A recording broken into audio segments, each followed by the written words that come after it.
Shirley Tittawalla. The rational vision of the real dream.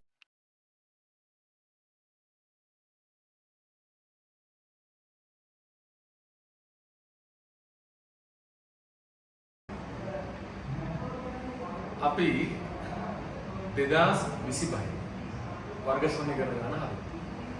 මේ ළඟදී ඊයේ තිබ්බ පේපර් එකනේ. මේකේ තියෙන තියරි දැන් ගොඩක් අය කියනවා මේක අමාරුයි කියලා. අපි බලමු මේකේ අමාරුව මොකද්ද කියලා. හරි. උදේ අහගන්න. හරියටම සිද්ධාන්ත වලින් දුන්නු සුපිරි ගන්න. හරි. මේක රටාවලට හදන්න බෑ පුතේ. මේක ලියද්දි පිරිසිදුව පිළිවෙලට උත්තරේ ලියන්න ඕන. හරි? මම කියලා දෙනවා ඊට කලින් මම මේ පොඩි කොළ කෑල්ලක් අරගෙන මේගොල්ලන් මේ 25 වර්ගජ සමීකරණ ප්‍රශ්න පත්‍රයේ පේපර් එකේදී ප්‍රශ්නේදී මොනවද අපෙන් අහපු තියරි සිද්ධාන්ත විවරණේ මොකක්ද කියලා කියන්නේ යන්නේ. අපි 2024ට 23ට මෙහෙම කලින් කරලා තියෙනවා. මේ බලන්න තියරි ටික. මේක ඕන වෙනවා අපිට මුලින්ම දීලා තියෙන සංඛ්‍යාවක් වර්ගජ සමීකරණයක මූලයක් වෙනවද නැද්ද කියන එක චෙක් කරන්න. ඇයි අහනවා අපේ ශුන්‍ය නොවන තාත්වික මූල තියෙන බව පෙන්වන්න කියලා. ඒතර ඊළඟ එක තමයි විවේචකය ලියන්න කියනවනේ. විවේචකය ලියන්න නම් වර්ගජ සමීකරණයක් සම්මත ආකාරයට හදන්න ඕන. ඒ තියරිය මේක තියෙනවා. ඊළඟට තියෙනවා වර්ග සමීකරණයක විවේචකයේ ලියා දැක්වීම. ඊළඟට ලකුණ අනුව විවේචකයේ ස්වභාවය තීරණය කරනවා. අතන විවේචකයේ ලකුණ තීරණය කරනවා. නැත්තම් ලකුණ තීරණය කරන්න පුළුවන් වන පරිදි විවේචකයේ පද සකස් කරනවා. ඔය ඔක්කොම තීරණ නෝට් එකේ තියෙනවා. මොකක්ද දෙන්නේ?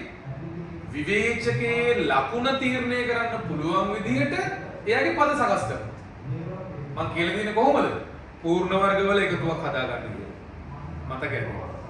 ඊළඟට කියනවා මූල හා සංගුණක අතර සම්බන්ධය. මූල හා සංගුණක අතර සම්බන්ධය කියන්නේ එකක් නෙමෙයි ගොඩාක් සම්බන්ධතා තියෙනවා. විශේෂ කොට ඒකෙන් දෙන්නෙක් ගන්නවා මූලවල එකතුව කවුද? ඍණ B බෙදීමේ ගුණිතයේ C බෙදීමේ. ඒක සාධනය කරන්න ක්‍රම දෙකක් කියලා දුන්නා. එකක් සමීකරණය විසඳීමෙන් අනික විසඳීමෙන් තොරව. ඊළඟට මූල දුන්නාම තවත් වර්ගජ සමීකරණයක් මූල දුන්නාම වර්ග සමීකරණය ගන්න තියෙනවා. මූල දුන්නාම සමීකරණය ලියන්න තියෙනවා. ඊළඟට තියෙනවා පරිණාමන භාවිතය. තව මූල හා සංගුණක අතර සම්බන්ධතාව තවදුරටත් අන්තිමට තියෙනවා මාපාංකය කියන්නේ මොකක්ද? ඊට පස්සේ තියෙනවා ප්‍රස්ථාර දෙකක ඡේදන ලක්ෂ්‍ය කණ්ඩායම් ගැනීම. ඔය සිද්ධාන්ත ටික මේක ASCII අහලා තියෙනවා. දැන් අපි මේක හදන්න හැටි බලමු. ඔන්න බලන්න. මෙතන තියෙනවා පුතා fx කියලා වර්ගජ ශ්‍රිතයක්. fx සමානයි x වර්ගයේ ඍණ 2kx අඩු කිරීම k වර්ගයේ අඩු කිරීම 1. මේකේ q වත් නැතත් x තාත්විකයි. k ගැන තමයි විශේෂයෙන් කියන්න ඕනේ. මොකද k ට රේන්ජස් තියෙන්න පුළුවන්. මේගොල්ලන් කියනවා k කියන්නේ තාත්වික සංඛ්‍යාවක් කියලා. හරි. මුලින්ම අහන්නේ fx සමානයි බිඳුව සමීකරණයට fx සමානයි බිඳුව සමීකරණයට. ඒ කියන්නේ මෙන්න මෙයා බිඳුව කරනවා. හරි. හොඳට අහගන්න. දැන් ඔයාලට විභාගයට ඕන වෙනවා මේක.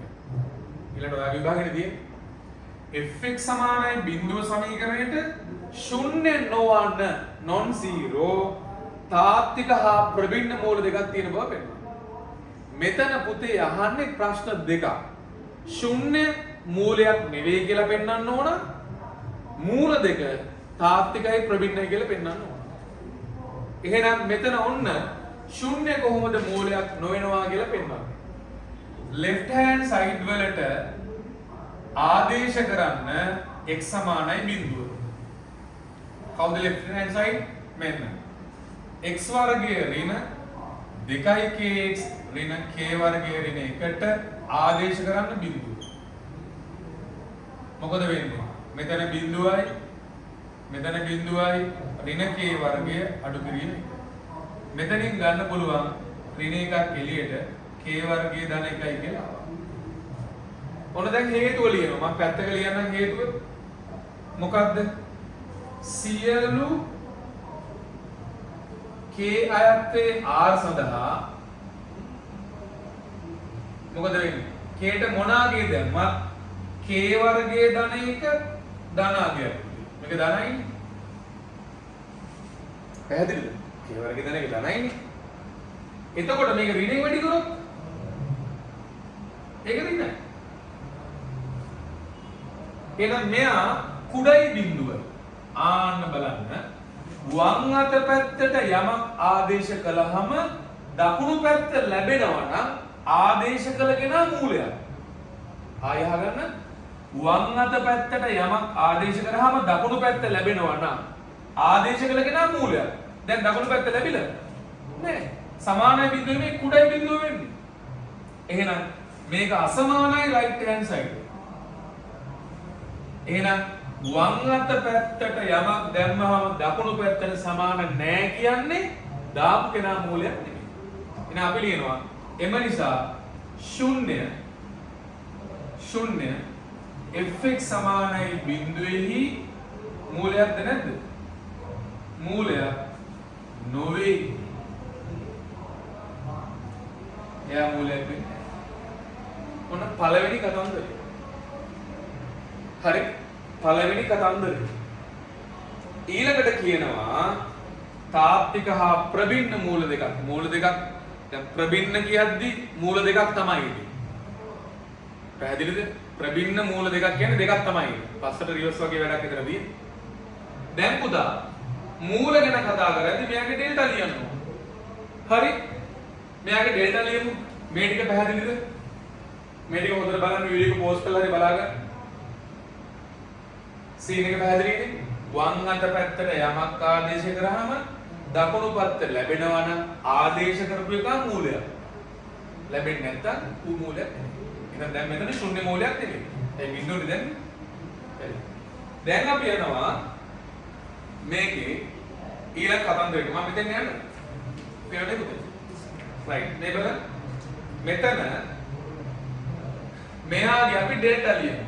x වර්ගයේ ඍණ 2kx ඍණ k වර්ගයේ ඍණ 1. ඔයගොල්ලන් දන්නවා වර්ගජ සමීකරණයක විවේචකය ලියන්න කලින් ඒක සම්මතාකාරයට හදන්න ඕන. සම්මතාකාරය කියන්නේ මොකද්ද?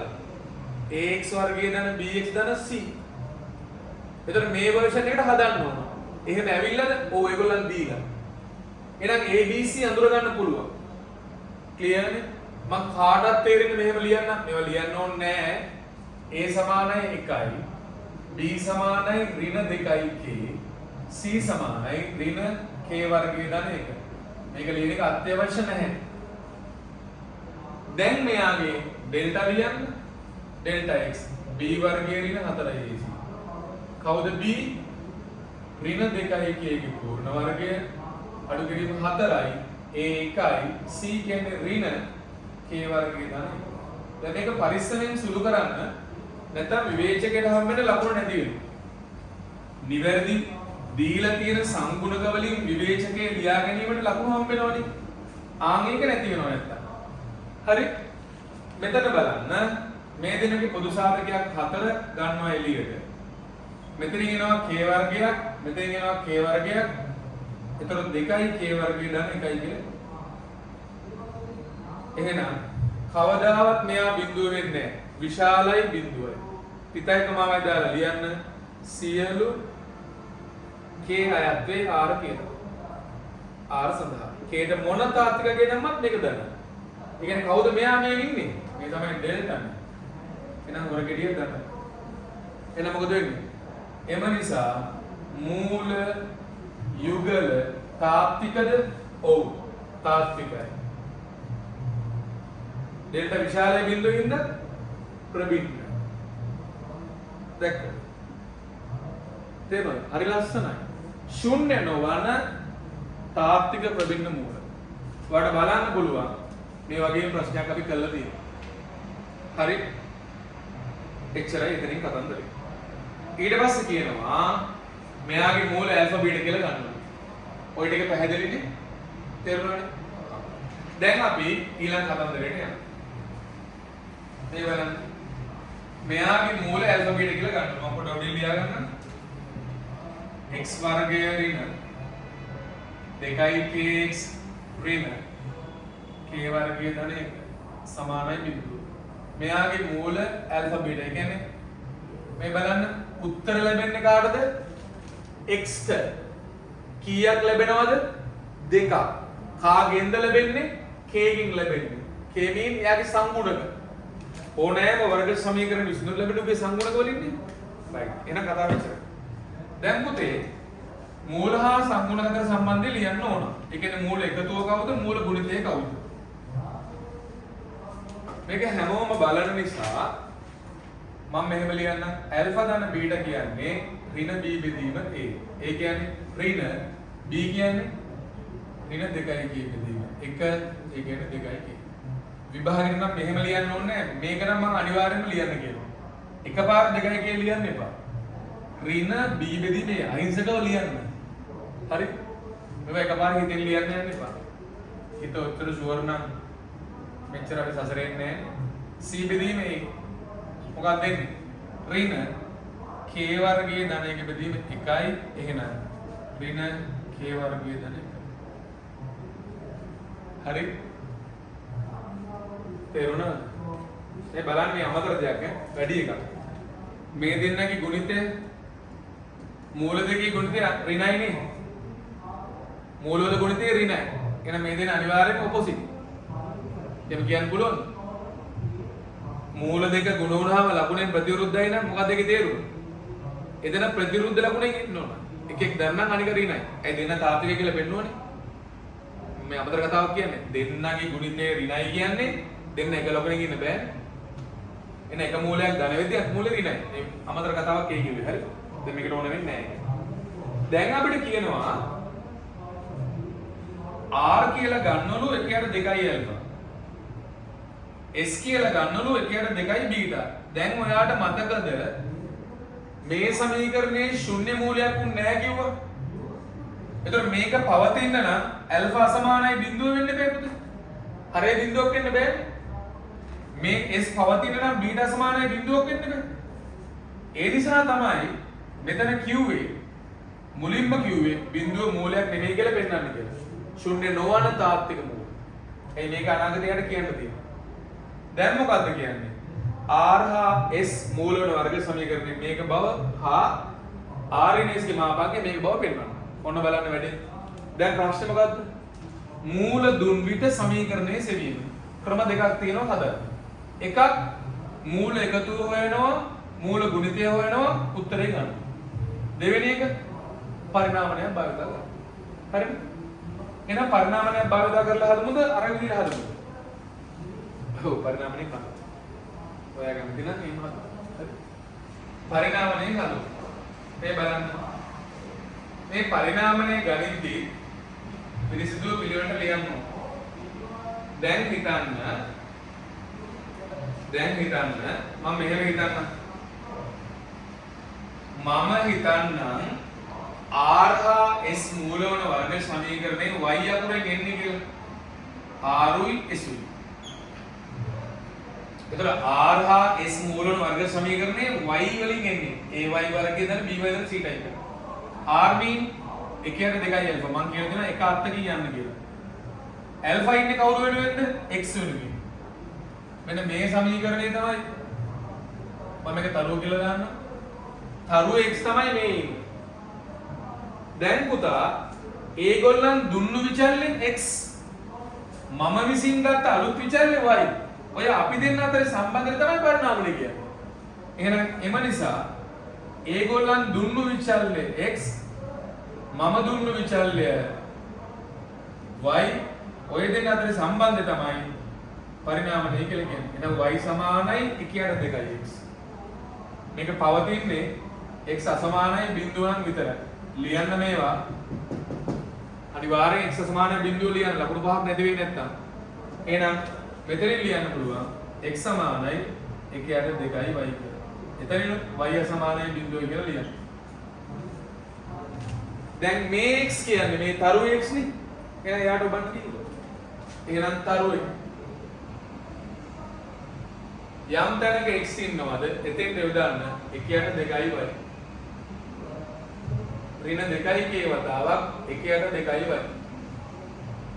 අඩු කිරීම k වර්ගයේ ධන 1 සමානයි බිඳුවයි. දැන් මුළු සමීකරණයම 4y වර්ගයෙන් වැඩි කරා. ಗುಣ කරා. හරි. එහෙනම් මේක 4y වර්ගයෙන් වැඩි වෙනවා මම මුලින් ලියන්නම් ඒක ඍණ k වර්ගයේ ධන 1 වතාවක් 4y වර්ගය. ඍණ මේකත් එතකොට 2y ගෙන් වැඩි වුණොත් ඍණ 4y k y කියලා එනවා. ධන 1 සමානයි බිඳුවයි. දැන් බව පෙන්වන්න තියෙන්නේ මෙහෙම එකක් නෙමෙයි. තේරුම් ගන්න සාමාන්‍යයෙන් වර්ග සමීකරණ y වලින් තියන්නේ නැහැ. ස්වායත්ත විචල x වලින් තියන්නේ. ඒ නිසා මේ y අපිට යවන්න පුළුවන් x ට. හරි? y උතර මේ x නෙමෙයි මෙතන තියෙන x නෙමෙයි ඈ. මේ x නෙමෙයි වෙන x එකක්. එතකොට තව දෙයක් මම කරනවා මේ කරන අතරේ මුළු සමීකරණයම ඍණයකිනුත් වැඩි කරනවා. වැඩි කරනවා නෙමෙයි ගුණ කරනවා. එහෙනම් දැන් මොකද වෙන්නේ? මේ ඍණ නැති වෙනවා 4y k වර්ගයේ ධන 1 වතාවක් x වර්ගයේ ධන 4y kx ඍණ 1 සමානයි බිඳුව. ඒ සමස්තයම ඍණයෙන් වැඩි කරන්නේ. දැන් කවුද මෙයාගේ මූල? මෙයාගේ මූල තමයි r y s. පැහැදිලිද? මොන කතාවද? පරිණාමන භාවිතය. මූල එකතුවෙන් හදන්නත් පුළුවන්, මූලයෙන් හදන්නත් පුළුවන්. එකක් දෙන්න එහෙමත් හදන්න. ඊට පස්සේ කියනවා r in s මේක බව පෙන්වන්න කියනවා. දැන් මෙතන මට ලියන්න ඕනේ r ධන s ආයෙත් මූල එකතුව ඍණ b බෙදීම a.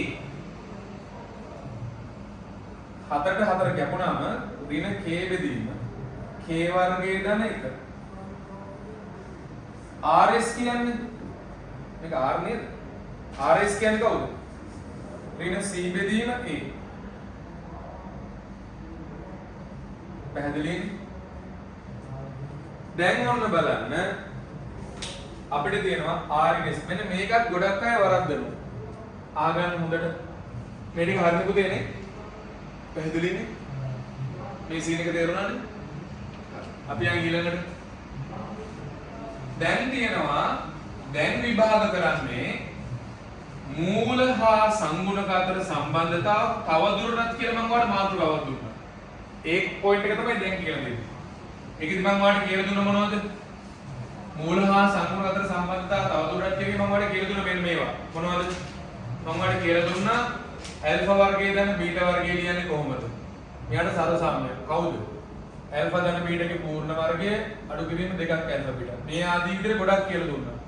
ඇල්ෆා ගණය බීටා ගණය ඇල්ෆා 4 බීටා 4 ඇල්ෆා 5 බීටා 5 අය මොනවද? ඇල්ෆා දින බීටාගේ පූර්ණ වර්ගය ඇල්ෆා ඍණ මෙන්න මෙයාගේ වර්ගමූලය ධන හෝරණ දෙකම ඔය ආදී විදිහට කියලා දුන්නා. ඇල්ෆාගේ 3න් 1 ධන බීටාගේ 3න් 1 මේවා කියලා දුන්නා. මේවා කාගෙන් ලියන්නද කියලා දුන්නේ? එකතු සහ ගුණිතයෙන් ලියන්න කියලා දුන්නා. ඇල්ෆා ධන බීටා යරද බීටා ඇසුරේ. අද අහලා තියෙන්නේ r in s කතන්දරේ. බලන්න නෝට් එකේ ගිහිල්ලා මේ ඕන තරම් කරලා තියෙනවා. එහෙනම් r in s නේ අහන්නේ ඉස්සෙල්ලා මේක වර්ගයේ ලියමු. මේක සර්ව සමයි. අනිවාර්යෙන් සර්ව සම ලකුණු දාන්න. r ධන s ගේ පූර්ණ වර්ගය අඩු කිරීම කාටද? 4යි rs. පැහැදිලිද? එහෙනම් දැන් දරුවනේ r ධන s අතනින් ඔබන්න. කවුද? ඍණ k බෙදීම k වර්ගයේ ධන 1 පූර්ණ වර්ගය. 4 වතාවක් rs ඍණ 1ට 4 වතාවක් k වර්ගයේ ධන 1. පැහැදිලිද? 4ට 4 කැපිලා යනවා. උඩ එනවා මොකක්ද? උඩ එනවා k වර්ගය. පොදු හරයක් ගත්තොත් k වර්ගයේ ධන 1 බෙදීම k වර්ගයේ ධන 1 පූර්ණ වර්ගය. පැහැදිලිද? එයි මෙතන k වර්ගයක් නෙන්නේ පුතේ. මෙතන වර්ගයක් තියෙනවා හරස් එක. හරිද? එහෙනම් උත්තරේ එනවා 2යි k වර්ගයේ ධන 1 බෙදීම k වර්ගයේ ධන 1 පූර්ණ වර්ගය. ඔන්න මරුම කතන්දරේ. දැන් තමයි ගොඩක් අය වරද්දන්නේ. මතකද මම ඔයාලට කියලා දුන්නා වමේ වර්ගයේ සමානයි දකුණේ වර්ගය නම් වම කියන්නේ කවුද කියලා. මතකද එහෙම එකක්? වමේ වර්ගයේ සමානයි දකුණේ වර්ගය නම් වම කියන්නේ කවුද කියලා මම කියලා දුන්න එක. ඔන්න විභාග කරලා. වමේ වර්ගයේ සමානයි දකුණේ වර්ගය නම් මේකෙන් මම ඔයාලට කියලා දුන්නා වම සමානයි දකුණ නෙමෙයි ධන හෝරට දකුණ කියලා. එහෙනම් ඒ concept එක තමයි දැන් තියෙන්නේ. මොකක්ද ඔයාලට තියෙන්නේ? r ගේ වර්ගයේ සමානයි 2යි k වර්ගයේ ධන 1 බෙදීම k වර්ගයේ ධන 1 පූර්ණ වර්ගය. වමේ වර්ගයේ දකුණේ වර්ගයට සමානයි නම් වම සමානයි කවුද? ධන හෝරණ දකුණ. එහෙනම් 2යි k වර්ගයේ ධන 1 වර්ගමූල බෙදීම k වර්ගයේ ධන. පැහැදිලිද? ඒතර r ඔයාගේ ලැබෙන්න පුළුවන්. විභාගයේදී ලකුණු හම්බ වෙනවා r ගේ මාපාංකය හොයන්න කලින් r හොයනකොට. ප්ලස් ඕ මයිනස් දාන්න. මොකද r වඩා s ලොකුයි නම් ඍණ කියන්නේ. හරි. මොකද මේ ලවයක් දානයි හරයක් දානයි. එහෙනම් එම නිසා r s ගේ මාපාංකය කියන්නේ කවුද? එහා පැත්තේ මාපාංකය.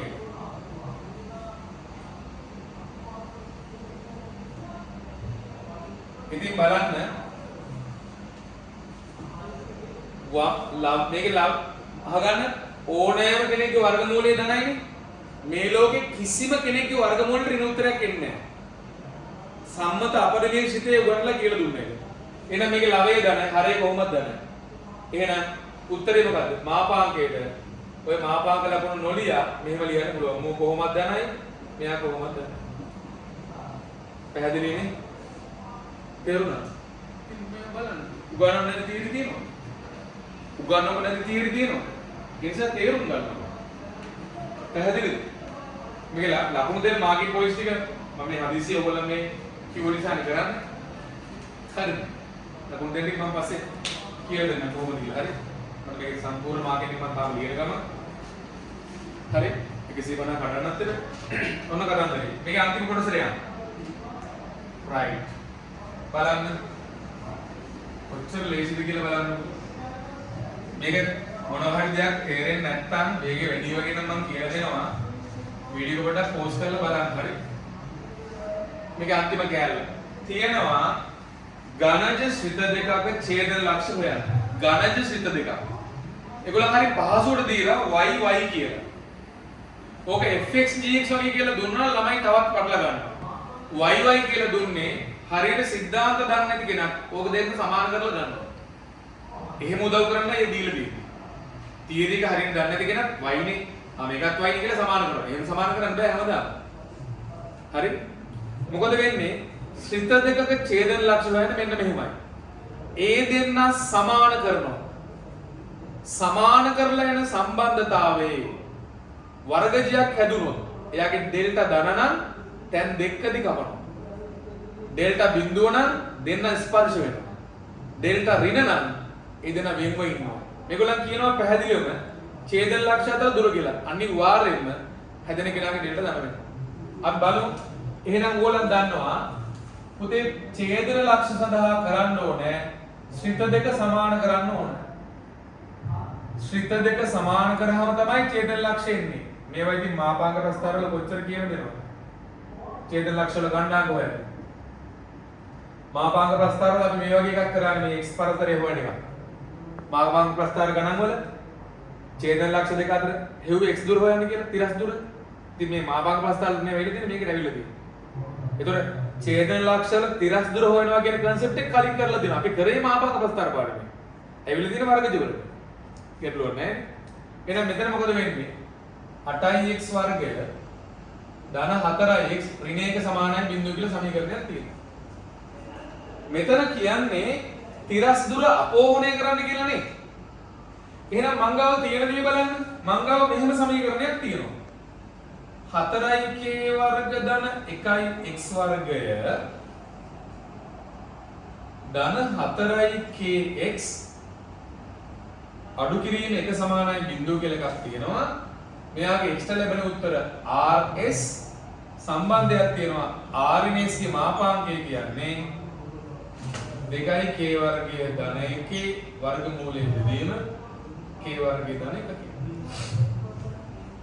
එතකොට මේකනේ මගේ දත්ත මේක කරලානේ අපෝහණය කරන්න කියන්නේ. එහෙනම් මෙයාගේ මේ සීන් එක බලන්න ඕන. එතකොට මෙයාට උත්තර දෙකක් තියෙනවනේ. මෙයාට උත්තර දෙකක් තියෙනවනේ වර්ගජයක්නේ. ඩෙල්ටා ධනයිනේ මේක. ආන්ගේ x උත්තර දෙක අතර වෙනස තමයි අහන්නේ. ඒක හොයන්න පුළුවන් මේක විසදලා. අහන්නේ අපෝහණයක්. එහෙනම් බලන්න මෙන්න මෙයාගේ කේට මොනවා හරි අගයක් දැම්මම මෙයා අනිවාර්යයෙන් ලැබෙන්න ඕන. නැත්නම් අපෝහණය කරන්න බෑ. කියන්න මට දැන් ඕගොල්ලන්. කේට කවුරු දැම්මොත් මෙයා එන්නේ? 1 දැන්. k සමාන 1 නම් 1 වර්ගය 1යි 8යි. එහෙනම් k සමානයි 1 විට k සමානයි 1 විට r ගේ මාපාංකය කියන්නේ ලක්ෂ අතර තිරස් දුරට. පැහැදිලිද? k සමානයි 1 විට r ගේ මාපාංකය කියන්නේ ලක්ෂ දෙක අතර තිරස් දුරට. එහෙනම් r ගේ මාපාංකය මේකෙන් දෙන්නේ. එහෙනම් මේක හොයන්න පුළුවන් පුතා. 2k වර්ගයේ ධන 1 වර්ගමූලයේ බෙදීම k වර්ගයේ ධන 1 කියන සමස්ත ප්‍රකාශනයට k සමානයි 1 ආදේශ කරන්න.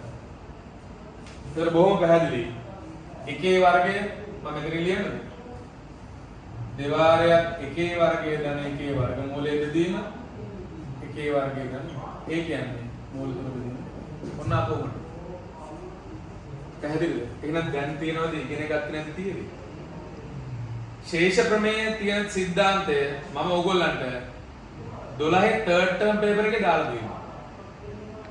ඒක ඉතින් මීට කලින්නේ. ඔක දාලා දෙනවා. ඒ නිසා තේරුම් ගන්න. එහෙනම් 26 ඔයාට දැන් දැක්කද කටපාඩම් කරලා ගණන් හදන්න බෑ. ගැටළු රටාව වලින් හදන්න බෑ. එහෙනම් ගැටළු රටාව හදන අයට ආය අනුමාත්‍රකාවක් දෙන්න වෙනවා. මොකද්ද? ඡේදන ලක්ෂ දී ඇති විදිහට තිරස් දුර සෙවීම. එහෙම කරන්න බෑ. ඒ නිසා තේරුම් ගන්න. සිද්ධාන්ත පිළිවෙලට යන්න වැඩේ කරන්න. ජය වේවා. ඊළඟ මම ඊළඟ කියන මේ අදහස් හරි හිතයි දාන්න. ජය වේවා.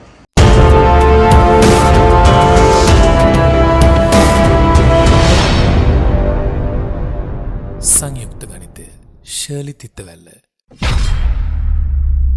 The rational vision of the real dream.